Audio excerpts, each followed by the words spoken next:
The year is 1953. Less than a decade has passed since the Great Conflict, yet the world is once more divided, locked in a chilling, protracted struggle known only by the cold, stark designation: the Cold War. The battlefields have shifted from the trenches of Europe to the skies over Korea, and the weapon of choice is the swift, screaming phenomenon of the jet engine. For the pilots of the free world, one enemy in the sky was a persistent, terrifying question mark: the Soviet Union's most advanced interceptor, the MiG-15. The intelligence agencies of the United States had long coveted a look beneath the skin of this aerial adversary. In the quiet laboratories and design bureaus of both East and West, a remarkable shared lineage existed, a historical irony known to few. The very heart of these screaming metal birds, the powerful jet engine, traced its ancestry back to one man, the British visionary Frank Whittle. Back in the early 40s, the United States had received the fruits of Whittle's labor to propel their first jet fighters, like the Lockheed F-80 Shooting Star, designed by none other than Kelly Johnson. Simultaneously, and perhaps more controversially, the Soviet Union acquired his designs, or engines outright, from Rolls-Royce, reverse engineering them to birth their own aerial champion, the MiG-15. This story begins not with a battle, but with an act of calculated defiance and high reward. The United States Air Force issued an audacious challenge: a $100,000 bounty for the pilot who would defect and deliver a flyable MiG into their hands. On a late summer day in September of 1953, the gamble paid off. A North Korean pilot, taking a desperate chance, slipped through the enemy lines and landed his prize at Kimpo Air Base in South Korea. The capture of this aircraft, known as Project Moolah, was an event of seismic importance, setting off an immediate, top-priority examination by America's greatest test pilots and engineers. From the moment the wheels touched the tarmac, the clock was ticking. Every bolt, every wire, every performance metric would be stripped bare. The findings would influence every design decision for the next generation of Western fighters. What they found, and what it revealed about the nature of Soviet aviation, is a story of technology, espionage, and the high-stakes game of the Cold War, the most important aircraft defection of the 20th century.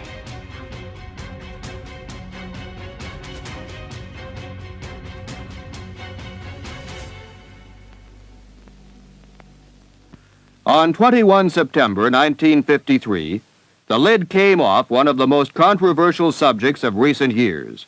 It was the MiG-15, the red fighter interceptor surrounded by an aura of fact and fiction. Now we know about the MiG, what it can do and what it can't do. This is the story. The MiG landed at Kimpo Air Base at Seoul, Korea on Monday, September 21st.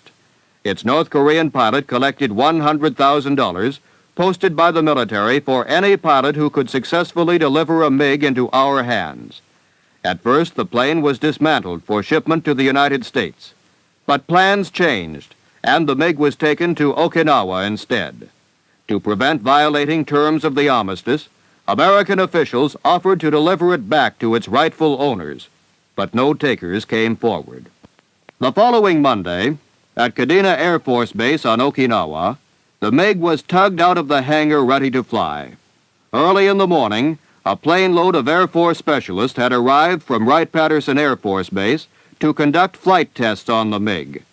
Major General Albert Boyd, commander of the Wright Air Development Center, was one of the trio of pilots who would fly the MiG. Captain H.E. Tom Collins, also of WADC, and Major C.E. Chuck Yeager of the Flight Test Center completed the trio. Air intelligence people already knew what to put in the plane: standard JP-1 fuel. Oil was standard Air Force 1010, but the hydraulic fluid was a mixture of glycerin, castor oil, and water. In the cockpit, Russian language instrument labels were translated to English, and the pilots familiarized themselves with instrument placement. More than a score of technicians from Air Technical Intelligence Center and WADC checked over the craft prior to its initial flight. The aircraft's communist markings were changed, and every inch of the plane was inspected to make sure the MiG was structurally sound and to ensure that the plane had not been booby-trapped. From the rear, the MiG's negative wing dihedral can be seen easily. Notice the large size of the rudder. Wing fences act as flow dividers to improve low-speed handling characteristics. Since the MiG's rightful owners might demand the plane back at any time, flight testing was begun immediately. The Jet Assist starting unit was standard Air Force equipment, the only modification being a specially made adapter plug. Metric system calibrated instruments were replaced by standard Air Force counterparts. An accelerometer was added since the MiG had no provision for one.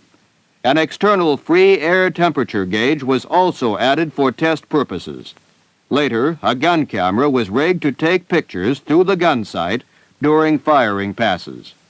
Preliminary engine run and taxi tests were begun on the evening of the 28th in spite of rainy weather. During these, the braking system was checked.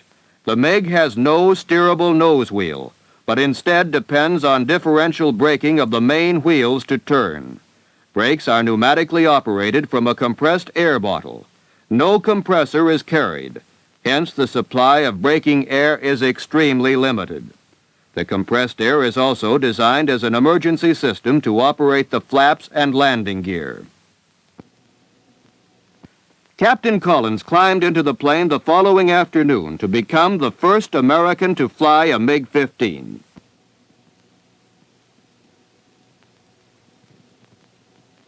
On a later flight, two F-86 chase planes started down the runway at the same time.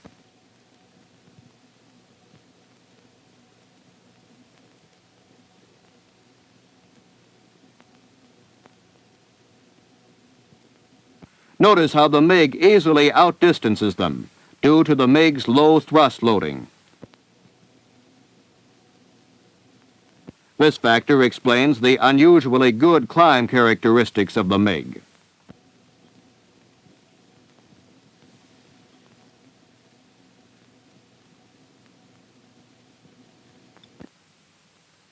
On the first flight, tests were made to determine low-altitude level flight handling characteristics at medium speeds. Functional tests were made of all systems, landing gear, controls, speed brakes, and engine, as well as handling characteristics in the landing pattern. Both in the air and on the ground, the MiG has an unusually clean appearance. Up close, it can be seen that while workmanship is good in vital skin areas, less important areas have been somewhat neglected. A coating of transparent lacquer covers the plane to reduce drag, but at the same time, MiG designers have ironically added an external antenna.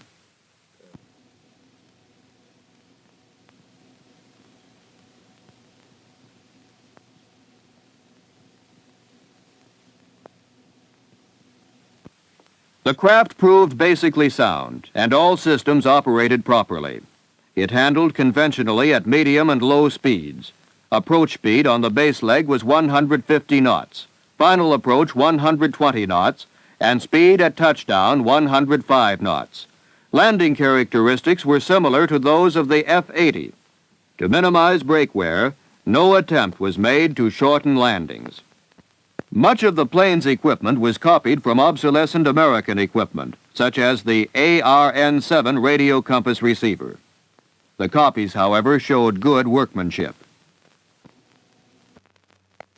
A unique feature of the MiG-15 is its armament system. Two 23mm cannons and one 37mm cannon are positioned beneath the air intake.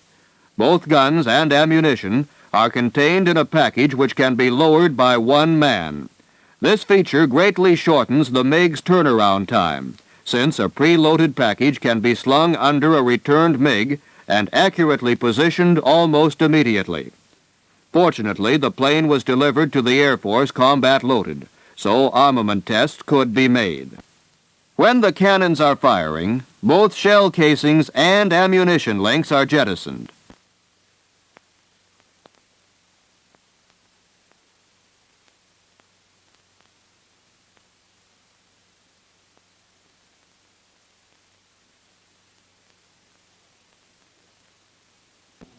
ammunition can be fired steadily for only 6 seconds, as opposed to 14 seconds with the F-86. During flight tests, several air-to-water strafing runs were made to check gun sight accuracy, as well as static firing tests into a fixed target. It is interesting to note that throughout the performance tests, data obtained compared with uncanny accuracy with information previously acquired on the MiG by Air Technical Intelligence Center. The flights made by General Boyd and Major Yeager added to the knowledge that was piling up. A series of high-altitude dives at high Mach numbers showed the MiG became difficult to control as speed increased, and at Mach .94, the aircraft became uncontrollable, pulling out only on reaching denser air. The top speed of the MiG was slightly less than the F-86 at all altitudes, although the MiG's rate of climb exceeds the F-86 at all altitudes.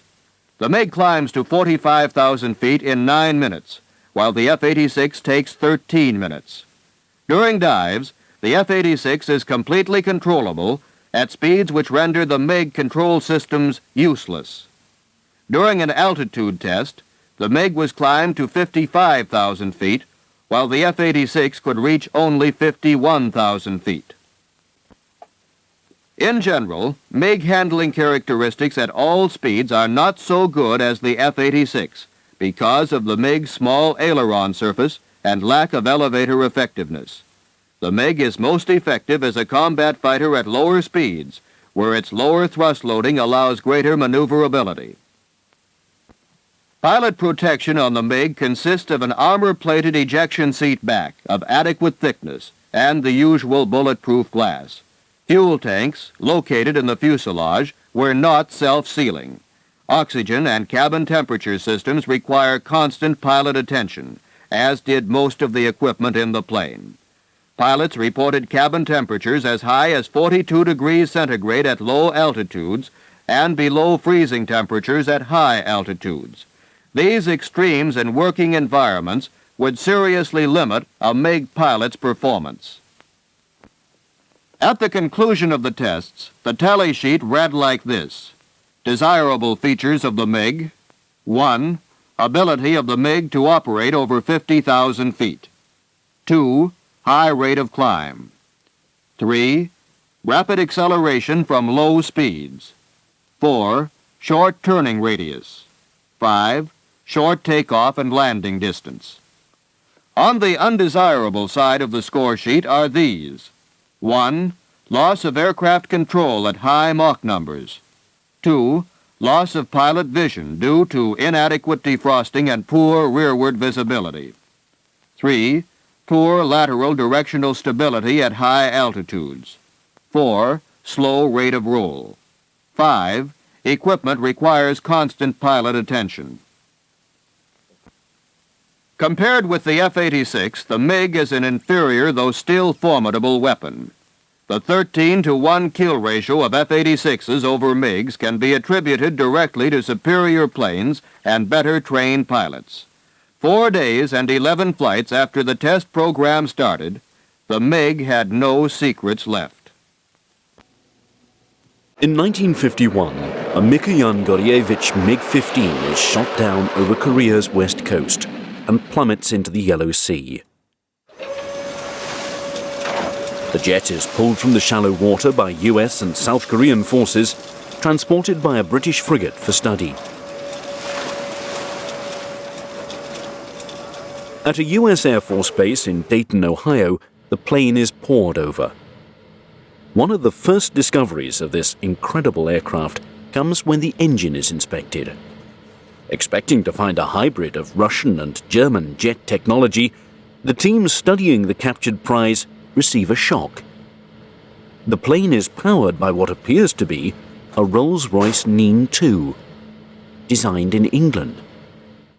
1940.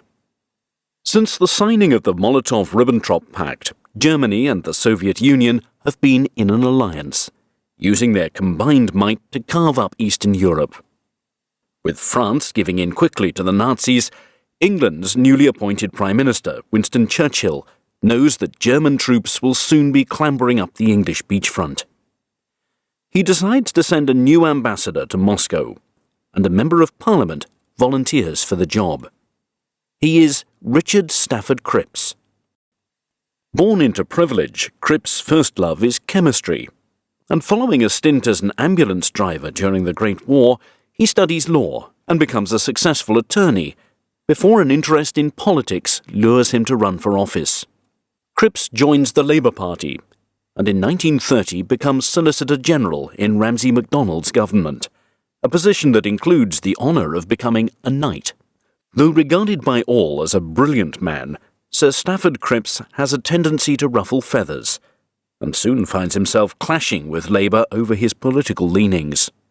Some of his views are considered so extremely left-wing by the Labour Party that he's chased out. Now sitting as an independent, he finds himself on a trip to Moscow with a goal of aligning the Soviet Union with Britain. Stafford Cripps was certainly born into a life of privilege, and his father was a Conservative MP. This no doubt stimulated his own interest in politics. But what I think really led him into his own particular line in politics was really his religion. We can't understand Stafford Cripps unless we understand that he was a committed Christian who had very fervent beliefs. In some ways they seem rather naive. They're certainly idealistic. He believed in the brotherhood of man. The crucial event for him was really the economic crisis of 1931, when Britain was hit by the so-called economic blizzard that swept away the Labour government and seemed to indicate that the capitalist system simply wasn't coping and couldn't cope. This led Cripps from being a moderate member of the Labour Party into adopting Marxism, which naturally involved a degree of sympathy with the Soviet Union. In 1940, while the Battle of Britain rages, Cripps arrives in Moscow. While hope is high that he can steer Russia into an alliance with England, early results are not at all promising. Just days after Cripps has a 3-hour meeting with Joseph Stalin, the Soviet Premier and Foreign Commissar Vyacheslav Molotov gives a speech on how successful the Russian-German alliance has been for the country. Cripps continually warns Stalin not to trust Hitler, but to no avail. The key episode was really from 1940 to 1941, when he went to Russia as Britain's ambassador. And what he found there certainly changed his view and formed what to many people will seem a surprisingly unfavourable view of Soviet Russia for such a left-wing figure. From his book, The Cripps Version, Dr. Peter Clark reads Cripps' correspondence with his daughter during the politician's time as ambassador in Russia. He's talking about the regime and says that it has many difficulties, perhaps due partly because they're inherent in every form of dictatorship. And he continues in this way: if to all these difficulties you add the government by secret police and spies, which is the only method for a dictatorship, then in such a country as this, with a people of this kind apt to intrigue and brought up in underground revolutionary activities, you get perpetual change of personnel and liquidation of many of the more intelligent people, creating new difficulties of organisation. In the passage I just quoted, we see already, surely, that Cripps accepts that this is essentially a dictatorship, it is essentially a police state, that it is in many ways a deeply unattractive society. During the war, admittedly, he argued very strongly in favour of alliance with Russia as the best way to beat Hitler's Germany. But long before the end of the war, he was certainly no ideological captive of the communist system. Within a year, Cripps' warnings about Hitler's trustworthiness become all too real, and Stalin must face the awful truth. Operation Barbarossa begins, as Nazi Germany storms into Soviet-controlled territory and pushes Stalin's forces back. It's a swift, fiery onslaught that knocks the Red Army back on its heels. It's a turn of events which suits Winston Churchill just fine. Not only does this new Eastern Front relieve some of the pressure on his troops, But it gives him, and particularly Cripps, clout with Stalin and amongst the Russians. A bond is forged over their common enemy, and soon an Anglo-Russian alliance is formed. But Churchill may be on shaky ground at home. Not only do the Russian politicians embrace Cripps, but the British public do as well. After a broadcast to the nation on the situation in Russia, Cripps is suddenly one of the most popular men in the nation, even seen as a contender for the position of Prime Minister. At a time when defeats are plentiful, Cripps makes it known that he'd be ready to take up the post if Churchill is unable to manage. Churchill seizes on this. In March of 1942, he sends his new rival to India in order to broker a deal with Gandhi and Jinnah. If the Cripps mission is a success, India will aid the war effort against the Nazis in exchange for self-rule once the conflict is at an end. But the mixed messages Cripps seems to be giving to the Indian negotiators during the trip causes it to end with no deal in place. The Indian Congress Party will not agree to aid England in the war. But aid is coming from another source. Through its Lend-Lease program, the United States of America begins to send supplies to the Allied forces in exchange for gold. They supply vast numbers of vehicles throughout the war, and Britain is the main beneficiary of the deal. The Soviet Union is far behind the West in technological advances, and needs aid as well. Russia receives close to 15,000 aircraft by the war's end, almost 20% of all the aircraft that they use. The most prominent of these is the Bell P-39 Airacobra. It's best suited for low-altitude flight due to its lack of turbo superchargers. Its unconventional layout, with the engine behind the pilot, leaves little room for storing fuel. The standard load is carried in the P-39's wings. It's therefore limited to short-range tactical strikes. The most advanced fighters and bombers the Americans keep for themselves. It aggravates the Soviets to be given the older technology, but they make do with what they're given. Of the equipment delivered, much of it is not suited to combat on the Eastern Front. Aircraft meant for tropical conditions are now used in a much colder climate.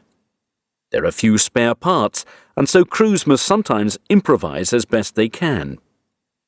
The Soviets learn to adapt the Western technology to their needs and uses, skills that will serve them well in the years to come.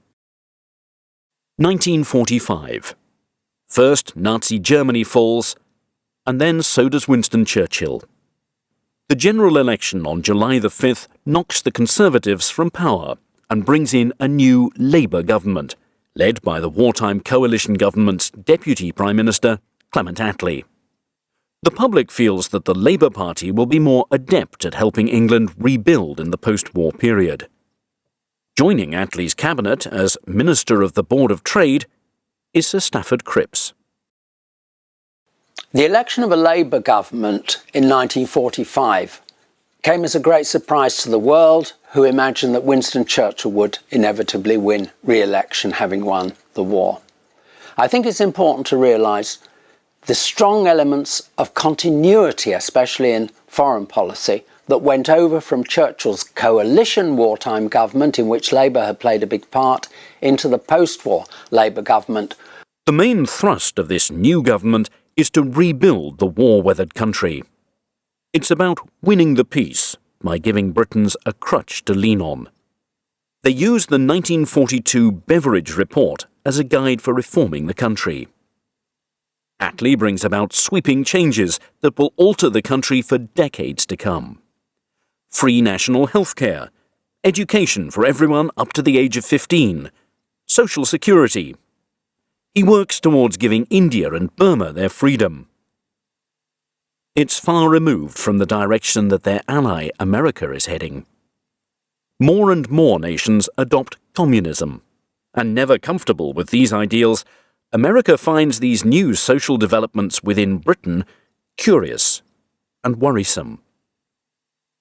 Churchill was the sort of man Americans understood, and Attlee is no Churchill. He's small and modest, spares his words when they aren't needed. To Americans, the contrast is a sharp one that gives them pause. Labour's domestic policies seem much closer to communism than to capitalism. Foreign policy was largely in the hands of the Prime Minister Clement Attlee and the very strong Foreign Secretary Ernest Bevin.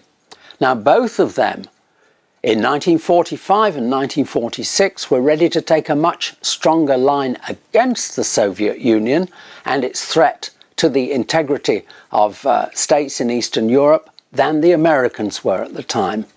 So Attlee and Bevin had to argue with President Truman about the need to stand up to Soviet Russia. It wasn't really until events took their own course during 1946 that, in a sense, Truman came round to the rather harder line that the British government was already following. It's therefore somewhat surprising to find that in popular politics in the United States, Britain, simply because it had a Labour government, was then perceived as a weak link in the Western alliance. If you come down to the realities of the situation, you see that it's in fact British policy that is actually more consistent through the 1940s in taking a firm line in opposing Soviet expansionism. And Cripps, for all his previous sympathy with the Soviet Union, is firmly in support of the line of the government of which he's a leading member. America's astounding capacity for production kept Britain well supplied during its darkest days following the Battle of Britain and supplemented their renewed manufacturing throughout the rest of the war.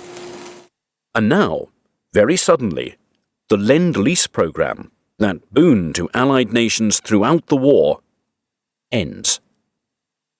America turns off the tap and stops the flow of resources into Britain. Not only that, they send the bill. Over £1 billion to be paid back over a 50-year period. As America is entering a post-war boom in prosperity, Britain is withering under its immense debt and damaged infrastructure. 750,000 homes damaged or destroyed. 1/3 of gold reserves spent. Food rationing becomes more stringent than it had been during the war. Coal, an absolute necessity for providing Britain with heat and manufacturing, is scarce. We shall only get it right if we can produce much more than we did before the war. That's the only way we can get the things we need. Food, clothes, entertainment, a little less struggle to live, a decent home and warmth. We want colour in our lives, a better education for the kids, bigger pensions for the old people and all the rest. No doubt we're in a bit of a tough spot, and it'll take a year or two to get out. But we've done it before, and we can do it again. And while the post-war situation is tumultuous for the common people, it's a windfall for the Allied militaries. Germany's defeat sees its treasure trove of technological secrets scatter for anyone looking to pick up the pieces.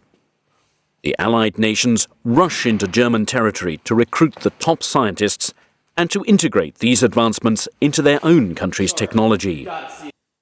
Russian forces lay their hands on the Reich Air Ministry in Berlin and the many secrets within it. Swept wings, rocket power, and the jet engine.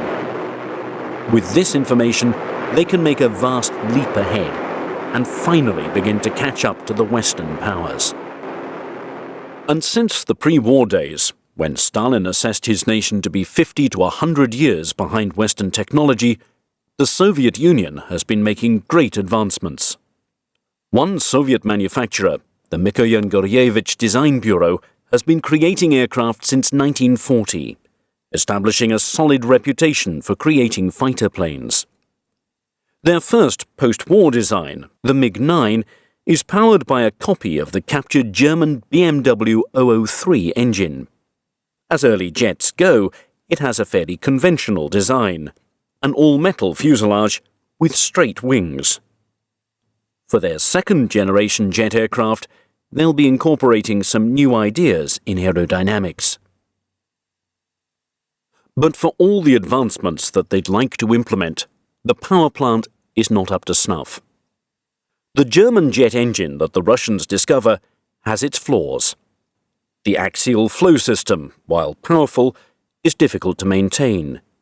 Engines quickly burn out and must be replaced. Their short lifespans plagued German ground crews throughout the war, and though the Soviets pursue the creation of their own jet engine based on this technology, they find themselves facing the very same problems the Germans had. Germany's most advanced jet engine design is proving difficult to perfect. The new airframe designs that Mikhail and Georgievich are creating will need something more advanced and reliable than the adapted German engine. To keep up with Western development, Russia will need a centrifugal flow jet engine, like Frank Whittle has developed in England. While not as powerful as the axial engine, it's reliable and has been a proven performer. Rolls-Royce has continued to make developments using Whittle's ideas, and currently have the Neen 2 engine, which, despite its great power, has only thus far been used in prototypes of the Hawker Seahawk and the failed Supermarine Attacker. Without an advanced jet engine, Russia's aircraft development will be at a standstill. The Soviet aviation minister Mikhail Chronichev and designer Alexander Yakovlev suggest to Stalin that they purchase more advanced engines from another country. Stalin scoffs at Chronichev's idea. What fool will sell us his secrets, he asks. Despite knowing that his men will fail on their journey to purchase this technology, Stalin allows the trade mission to go ahead. MiG's Artem Mikoyan, engine designer Vladimir Klimov and others travel to England to tour Rolls-Royce's plant and to see other British aircraft developments. When the trade mission lands in London, they find a socialist government ready to embrace them. There's still much goodwill afforded to Russia, still seen by British eyes as an ally in the noble war against Nazi forces. That, and post-war England needs money. The Soviet delegation tours the Rolls-Royce plant and has shown their latest engine developments, the Derwent and the Neen. They ask to purchase several of each. When the order comes across the desk of a Ministry of Supply employee, he warns Minister John Wilmot against selling the Soviets the technology. Britain is the absolute leader in jet engines. Russia is at least 5 years away from similar developments. Selling them one of the nation's greatest achievements would be, as Stalin has said, foolish. But the sale is pushed through by the President of the Board of Trade, Sir Stafford Cripps. I think it was a socialist move to a socialist government, or an extreme Soviet government. We'd helped the Soviets before, or the Stalinists before, of course, at the beginning of World War II. But here I think this was going beyond the call of duty after the end of the war. And it certainly hurled them straight into the Premier League in aviation. Despite a distrust of Stalin after his time in Moscow, Cripps sees the world breaking into two spheres of influence and wants to bring those sides together. Not only that, the sale means a good deal of money for Rolls-Royce at a time when big contracts are hard to come by. Cripps even offers to allow the Soviets to build the engine themselves under license. The circumstances of the sale of the Rolls-Royce engines to Russia can't be divorced from Britain's economic predicament after the war, with a desperate need to increase exports. Cripps, as President of the Board of Trade, was the minister with primary responsibility for British trade. It's only natural, therefore, that he should have wanted to encourage expansion of British trade and opportunities for British exports in every direction possible. And certainly, in 1946, he was taking the view that Russia was a promising export market as far as British manufacturers were concerned. I think it's only natural, given all the circumstances, that he would have wanted to approve the sale of aircraft engines, which, after all, at that time, were not regarded as classified or restricted, had not been put under any sort of military ban. And there's frankly no need to seek further for an ideological explanation of his decision to approve a deal that he saw simply as being in the British national interest in order to revive British trade. While Cripp's actions on the sale may have been honest, the Soviet delegations are less so. Rather than accepting the license, the Russian engine manufacturer Klimov begins to reverse engineer the Nien from the examples they've purchased. The Russians begin producing a version, the Klimov RD-45. But creating a successful engine is proving difficult. England has a long history of metallurgy dating back centuries. Small forges all over the British Isles have developed techniques to create strong metals from ores and minerals found throughout the empire that are perfect at handling the high stresses and heat associated with the power of a jet engine. Russian metallurgy is not nearly as advanced, and they find this one of their main stumbling blocks in duplicating the engine.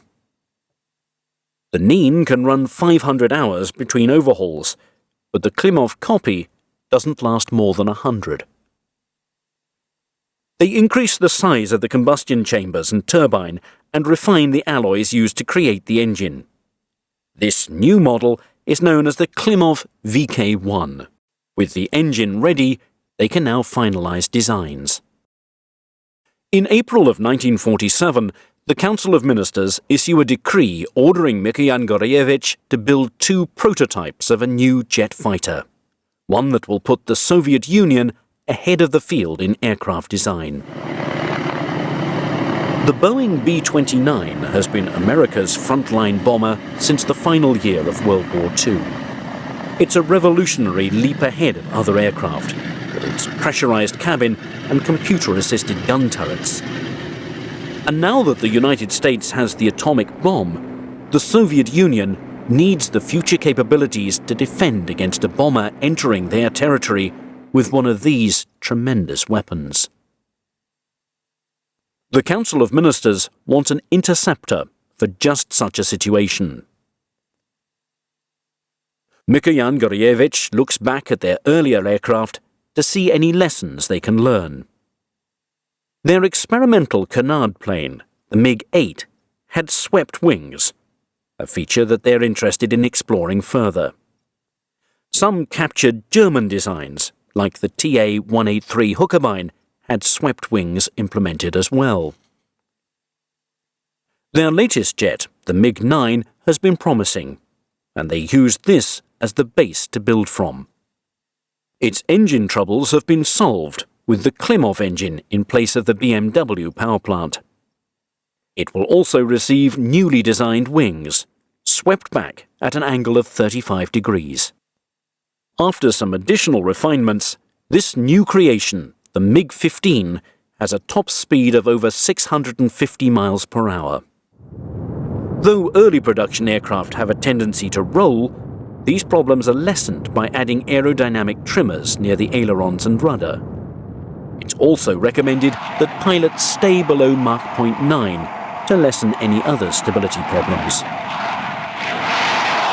Test combat trials are conducted with a captured B-29 as well as the Soviet copy, the Tu-4. To shoot down the superfortress, the MiG-15 is armed with 2 23mm cannons and a single 37mm cannon.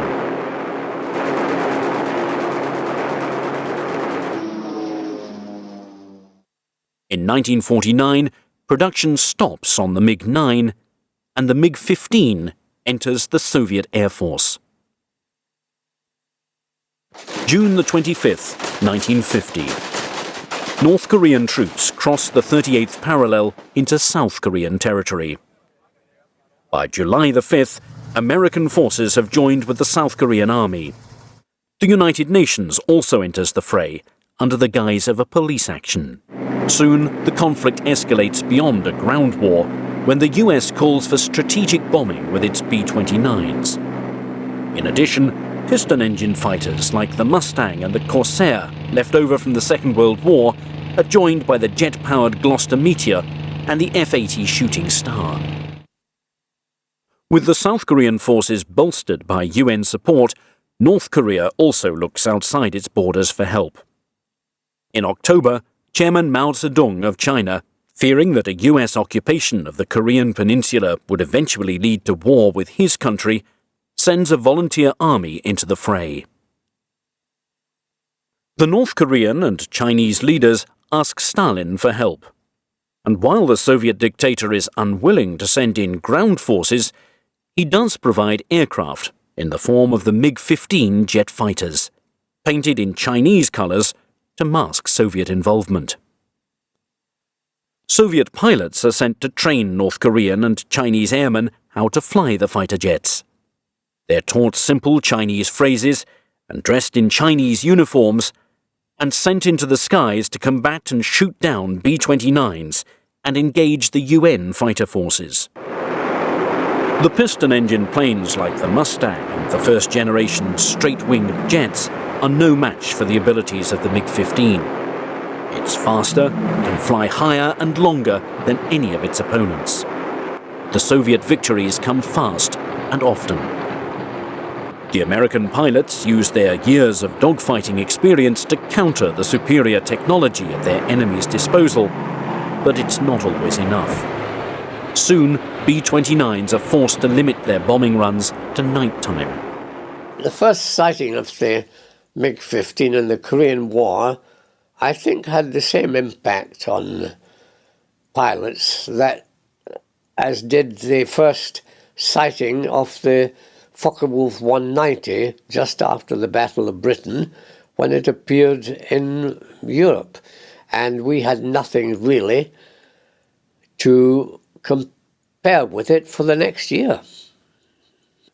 Its success was due to two factors. One was the jet engine they had, the Nin, and the second one was, of course, the data they got from the captured German sources on the sweepback, wing sweepback. So it was a twin contribution, if you like. Soviet air superiority begins to change in December of 1950, with the arrival of an all-new fighter aircraft for the American forces, the F-86 Sabre. First developed as the straight-winged F.J. Fury jet, its design has changed to incorporate 35-degree swept-back wings and automatic slats. The Sabre is not a leap ahead of the Soviet jet, but it does level the playing field. The discovery of an advanced British engine in the fuselage of a Russian-designed plane infuriates the Americans. This is not the first time the Soviets have made a huge leap ahead in military technology. The August 1949 detonation of Russia's first atomic bomb showed just how far they could advance technologically in a few years, with some outside help. First, Klaus Fuchs, a German-born scientist brought in by England to work on the Manhattan Project, has been arrested for providing the Soviet Union with atomic bomb designs. And at the moment, Donald Maclean, a high-ranking British Foreign Ministry official, is suspected by the FBI of providing the Soviets with a variety of information. As the British representative on the American, Canadian and British Atomic Secrets Council during the war, he's had access to nuclear secrets at a time when the quest for the bomb was known only to a few. It's in the autumn that UN forces finally get their hands on the MiG-15 and discover the secret of its power plant. It's confirmed when two men are dropped behind enemy lines to a crashed MiG-15, dug into the ground. No chance to remove the entire wreck, they use grenades to separate the engine. The Americans are livid. How could England have handed over a piece of powerful technology to Stalin's regime? But they have little time to blame Sir Stafford Cripps for selling the engines to their enemies. He's been retired for close to a year due to failing health. In October, Winston Churchill's Conservatives edge out the Labour Party, knocking Attlee out of government. Churchill, as Prime Minister once more, makes Anglo-American relations a priority again. And with him back in power, there's little chance that the Soviets will find any socialists to sell them other technology. In the northwest of Korea, in an area along the Yalu River, the first large-scale jet versus jet air battles of history take place, in an area dubbed MiG Alley. When the Sabres reach MiG Alley, they have only 20 minutes of fuel to engage the enemy with. The MiG-15s, with their bases nearby, can linger much longer. American pilots charge in at 40,000 feet, only to find the MiG-15s flying 10,000 feet above them.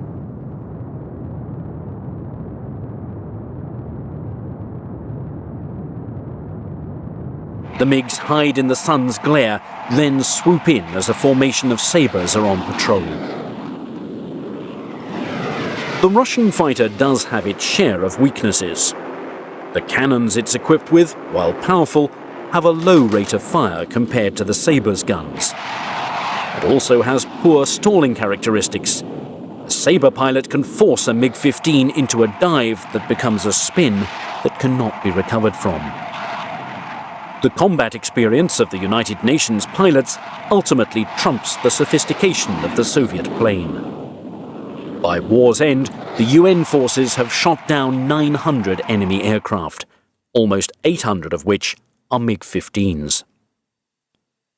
But the aircraft has proven that the Soviets can use a blend of ingenuity and craftiness to match the West's innovation. Between the USSR, Czechoslovakia, Poland and China, over 16,000 MiG-15s are produced. In 1958, Rolls-Royce Deputy Chairman Whitney Straight is touring a factory in China when he sees an engine curiously similar to the Neen. Discovering that its origins lie in the reverse engineering of the Neen, he attempts to collect payment for the almost 50,000 engines that Klimov made by taking and adapting the design and licensing it to other countries for the MiG-15 and later aircraft.